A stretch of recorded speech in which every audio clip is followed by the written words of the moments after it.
Hey YouTube, how we going? Today we got another video for you. This time, it's not really a review, just kind of a rambling kind of thing. But, this is actually about the knife that started it all kind of thing. Because you know that everyone had a knife that started their collecting. For me, it was this one here. The little old timer made by Schrade. This thing, it's nothing special.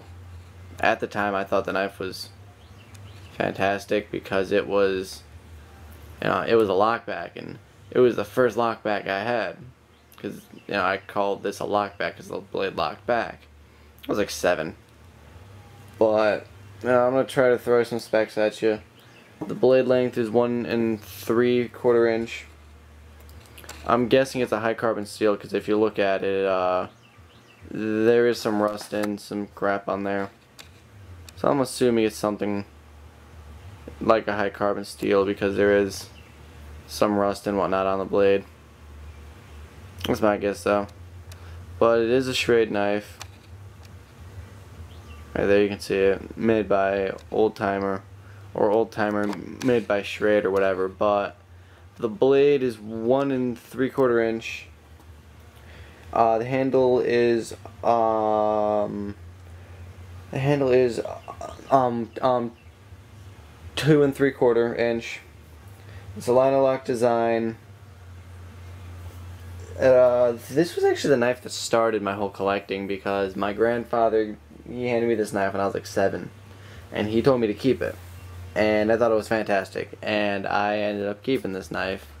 I lost it for a couple of years, and my mom actually walked in my room like a couple of weeks ago and was like, "Hey, look what I found."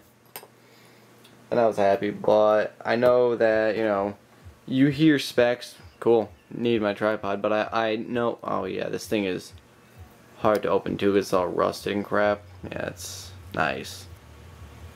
It's really forceful to open. But I know that, you'll hear specs and you'll be like, okay, that means nothing to me.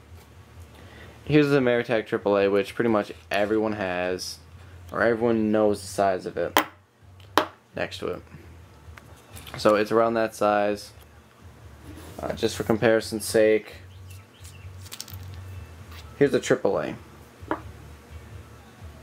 So it is pretty small. Here's a house key.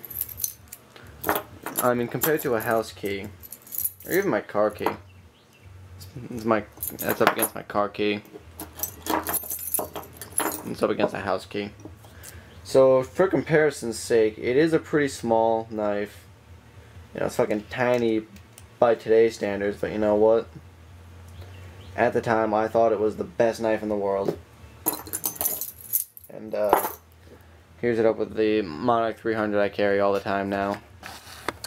So it is a pretty small knife, as you can tell.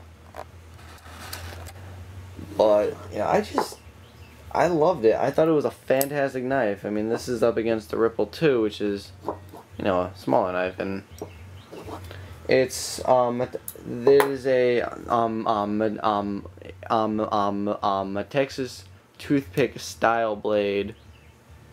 Thank you, Cutlery Lover, for doing a video on one of them so I could use this name. This was a while ago he made the video. Wasn't for me, but he explained the style, and this is the toothpick style. I mean, even in my hand, it's fucking tiny. I got small hands. It really is tiny. But, you know what? It's nothing special, but it's the knife that started it all. It really is. Because of this knife, well, because of that knife, you end up with stuff like, I don't know, like that on your table. So, that's kind of the knife that started it all for me. And I have to thank my grandfather because, I was like 7, and he trusted me enough to hand me a knife. So I have to give him that, I love my family. They're all fucked up in little ways, but they're family. What are you gonna do? But that's about it for this one, guys. This is the Texas toothpick style old timer that started an obsession that now is a hole in my pocket and burns a hole every time I've got green on hand. That's it for this one, guys. Enjoy the rest of your day and have a good one.